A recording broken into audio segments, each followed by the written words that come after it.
¿Cómo estamos? Pues vamos a seguir hablando de la historia de Rusia, en la que habíamos quedado de toda esa situación que se estaba dando en el siglo XIX en Rusia acerca de todo lo que se había manejado con los pueblos que eran judíos. Habíamos hablado de toda esa persecución que se tenía, de todo ese tipo de estar hostigando a un pueblo, y que habíamos hablado inclusive que habían películas en las que se habían mencionado, en la que habíamos comentado al violinista en el tejado, donde habla de toda esa problemática que tienen estos pueblos en sus costumbres, de cómo no se pueden casar con otros pueblos, eh, con esa situación que es mal vista, que altera todas las costumbres de su pueblo, de sus aldeas, y que va a ser magistralmente llevado al cine en la película Un violinista en el tejado, en el que habíamos platicado de todas estas situaciones en el hostigamiento de antisemitismo que se estaba dando en todo ese siglo XIX. Aquí van a formar parte de una identidad esos pueblos como son los judíos, pero también aquí vienen entrando todo ese pueblo de gitanos. Un pueblo de gitanos donde viene a ser toda esa grandeza de cultura rusa al estarse anexando todos estos pueblos que ya habíamos visto, todas estas capas que venían desde los pueblos de Rius y que eran todos los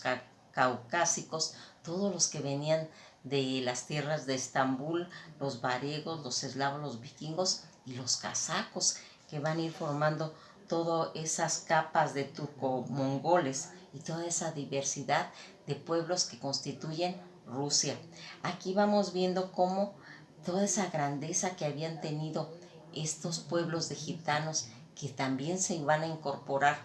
a los pueblos de Rusia, como los judíos, y que van a tener esa grandeza. Vamos a empezar a introducirnos aquí en el problema de los zares. Recordarán que Catalina, cuando ella muere, deja a su hijo Pablo I como zar, pero ella en diferentes eh, pues ocasiones había mencionado que ella quería realmente que el que quedara fuera su nieto Alejandro I. Cuando ella muere va a quedar Pablo, y Pablo va a empezar a tener toda una idea de expansión que ya se venía originando desde Pedro el Grande, desde Catalina su mamá, y va a irse expandiendo Pablo I,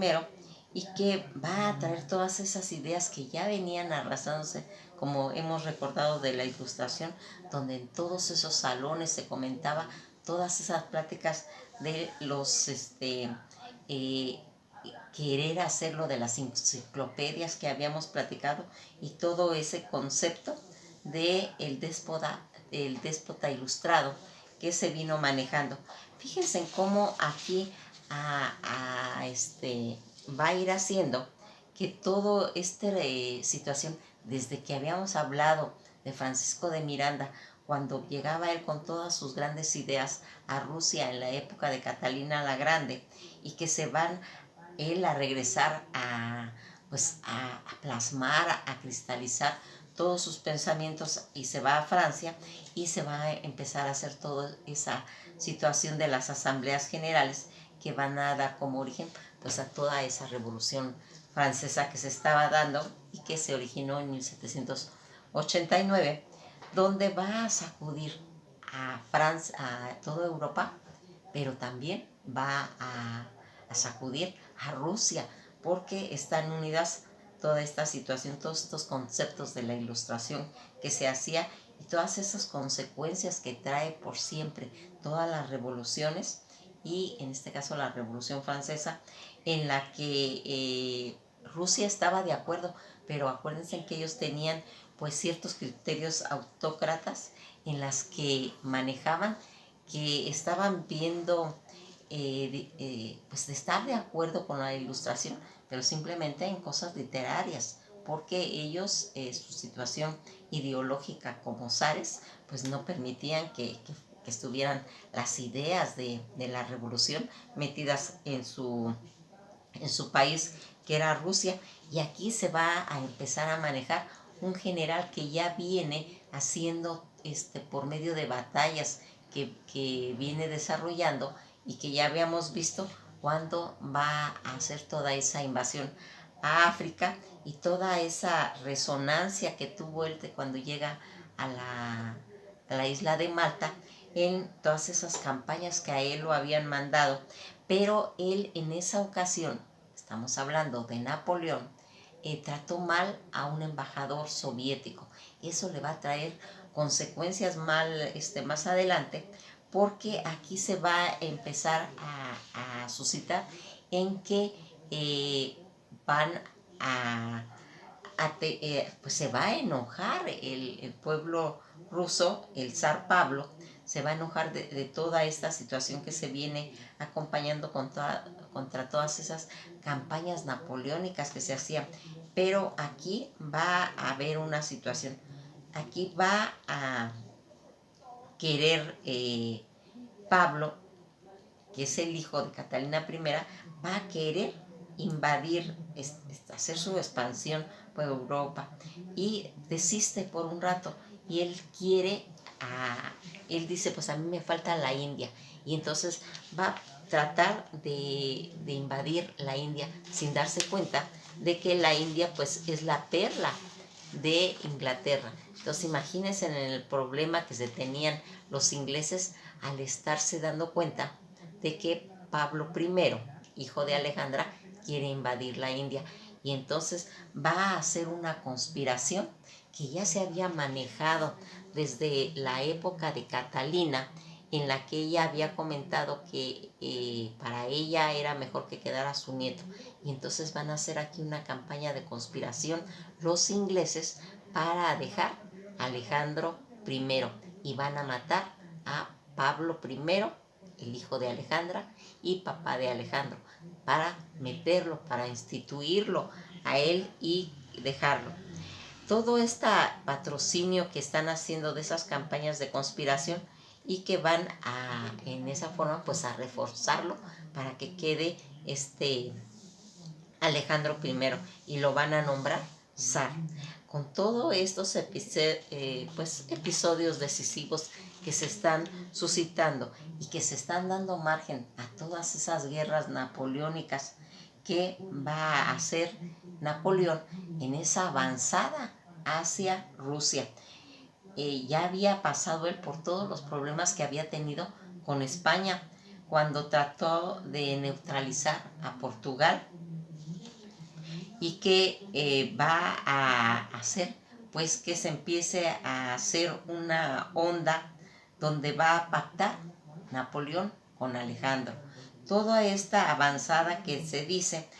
aquí van a hacer ellos un pacto, que es el Tratado de Til, en las orillas del río, en la que Alejandro y Napoleón van a hacer un pacto donde él se va a cuestionar. Napoleón le va a decir a Alejandro, oye, ¿a ti te molesta que yo siga avanzando por Europa? Y Alejandro le va a decir, para mí, para nada. Siempre y cuando tú, Napoleón, no te moleste de que yo tome Finlandia, Letonia, Lituania, Estonia y siga mi avanzada. Y Napoleón dice, no me importa a mí tampoco. Y entonces pues todos estos pueblos que vamos viendo que son todos estos pueblos que querían tomar de Finlandia, Letonia, Estonia y Lituania, que quiere tomar Alejandro, van a ser todos esos pueblos bálticos, y que si recordarán es una cosa muy importante porque todos esos pueblos son todos los pueblos que son varegos y germanos y escandinavos, y toda esa situación que viene y que va a hacer que en realidad pues se afecte todo este tratado de Til que se hace con Alejandro y Napoleón,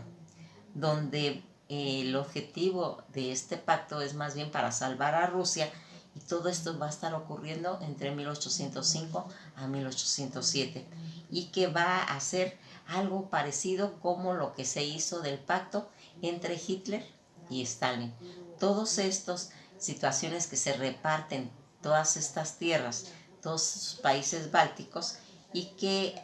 ya lo había hecho, ya lo habíamos comentado, desde Pedro Alejandro, esta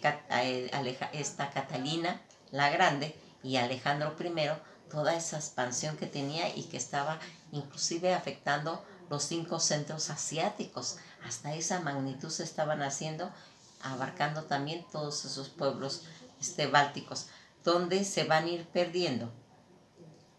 todo ese pueblo báltico y luego serán recuperados en la época de que Hitler va a hacer el pacto con Stalin, donde Napoleón va a hacer una como alianza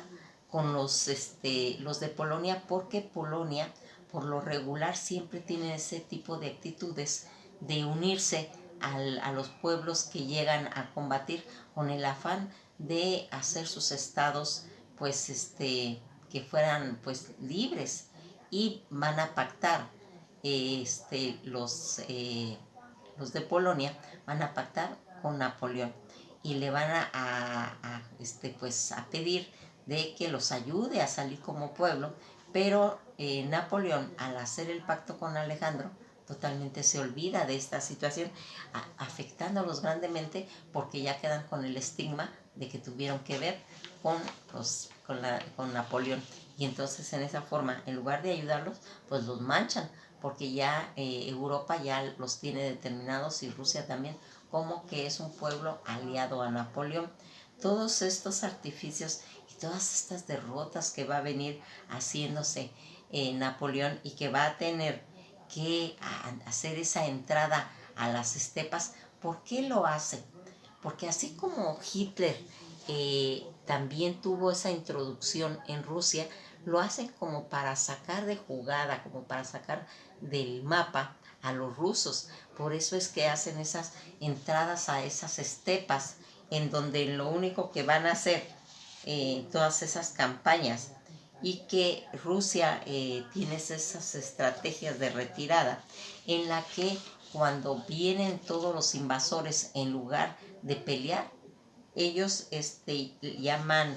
que es lo que en esta situación va a hacer Alejandro I, va a hacer un movimiento que se llama tierra arrasada. Y tierra arrasada significa que conforme vienen las tropas entrando, ellos se van metiendo a las estepas, se llevan lo que se pueden llevar, y lo que no pueden lo queman, y van entrando así, y van destruyendo, inclusive llegan a Moscú y lo queman, por lo cual Moscú ha sido quemado muchas veces, porque todas estas avanzadas, y que aquí en cierta forma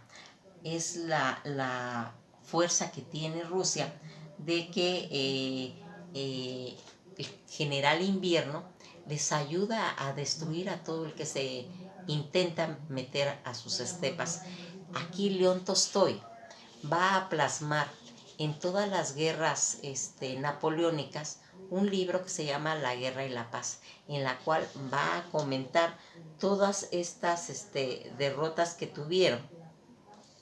y que van a irse plasmando en el libro de La Guerra y la Paz, porque ahí va a contar todo lo que aconteció, tanto en los salones de baile, en la burguesía, como paralelamente está ocurriendo las guerras napoleónicas. Toda esta situación en la que se ve claramente cómo es derrotado Napoleón, al igual que va a ser en un futuro Hitler. Todas estas situaciones en las que se va plasmando como en los mapas, cuando salen de Francia, salen cantidad de gente apoyando todas esas guerras napoleónicas, y después de su regreso, casi ya todos muertos. Aquí vamos viendo cómo, tratando de defender todas estas situaciones de la madre Rusia, va a ir cambiando todos los conceptos de la historia que se tiene, y que está plasmado en los murales del metro de Moscú, todo lo que fue la guerra napoleónica y la derrota que le hicieron a Napoleón y también a Hitler. aquí hay una cosa interesante que les quiero comentar y que ya hablamos de esa espectacular grandeza, belleza que tiene, y uno de ellos es el metro de Moscú, ¿sí? Donde parece realmente un palacio y donde están esos grandes murales donde se van a comentar todas estas derrotas que tuvieron tanto Napoleón como Hitler, y que vamos a ir viendo cómo se va a hacer, porque uno de los conceptos que se tenía desde de la época de Alejandro, cuando se hizo el pacto con Napoleón, era también no vender el cáñamo. El cáñamo a los ingleses, porque el cáñamo lo ocupaban ellos pues para sus barcos. Todo esto también con el afán de ganar tiempo. ¿Para qué? Para que las situaciones que se hicieran en todo ese transcurso fueran haciendo que llegaran a tener esa derrota para Napoleón, y que no fuera en realidad más poderosa Rusia. Esa era una de las situaciones por las que se manejaban todas estas situaciones. Ya habíamos visto que Napoleón había tenido problemas cuando hizo esa penetración a España, que él quería llegar a Portugal y que terminaría invadiendo a España. Y aquí Napoleón pues va en cierta forma a suscitar que Portugal se termine yendo hacia Río de Janeiro, en Brasil. Toda esta fractura que se va haciendo con todos estos movimientos de juntas que van a lograr las independencias en toda Latinoamérica, y que va a residir con los conceptos de la modernidad que se está haciendo. Todo esto tratando, como ya habíamos dicho, de que los de Polonia siempre tratan de anexarse a los pueblos que llegan para recibir esa ayuda, y que Napoleón, aquí en todas estas guerras napoleónicas que se van haciendo y que se van manejando, se les va a anexar los de Polonia. Pero aquí nuevamente pues Napoleón se le olvida, como le ocurrió a Hitler cuando Stalin pues juraba que Hitler no iba a entrar a Rusia por el tratado que había hecho, parecido al que había hecho Napoleón con Alejandro, y que Hitler pues también no respetó todos estos escenarios políticos que se están haciendo, y que vamos a ir viendo que, a comparación de las grandes extensiones de millones de kilómetros de expansión que tiene Rusia, pues realmente Europa es muy pequeña, porque aquí toda esta dominio que tiene Francia, porque Napoleón, acuérdense de todo lo que platicamos cuando estuvimos en Francia hablando de Napoleón, de toda esa grandeza, todo ese poderío que llegó a obtener Napoleón, y que aquí nuevamente se va a plasmar en ese libro de León Tolstoy, en el que vamos viendo de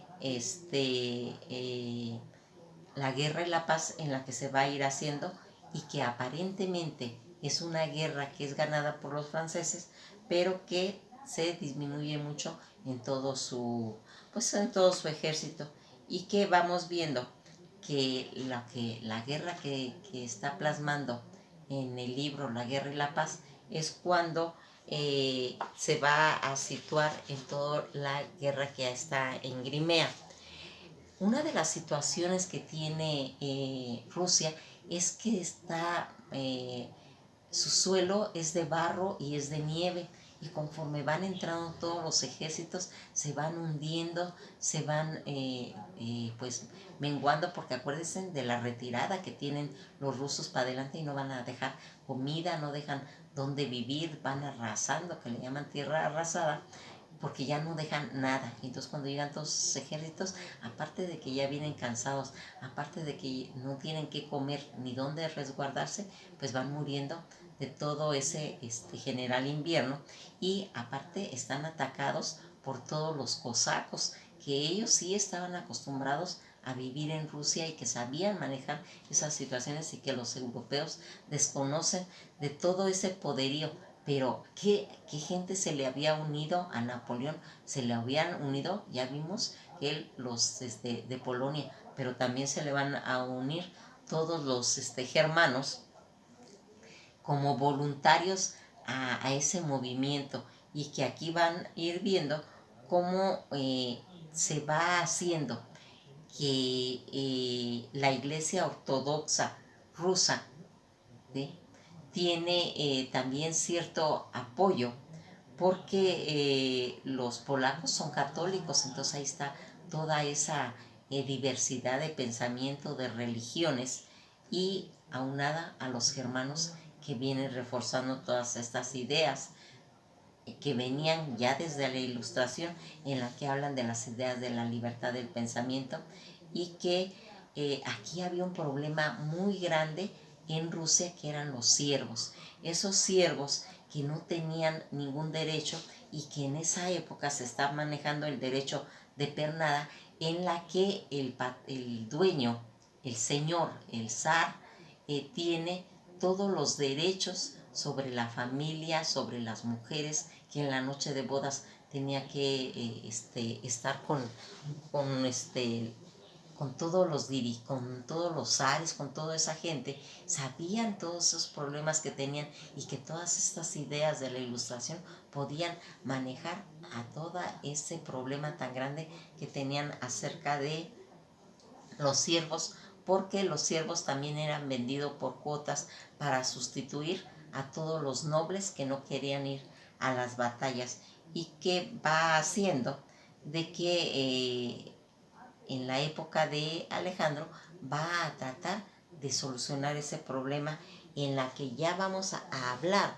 de ese concepto nacionalista que tiene Rusia cuando hablamos de la madre Rusia. Pues esto ha sido todo por hoy, y nos veremos en el próximo video. Que pasen un buen día.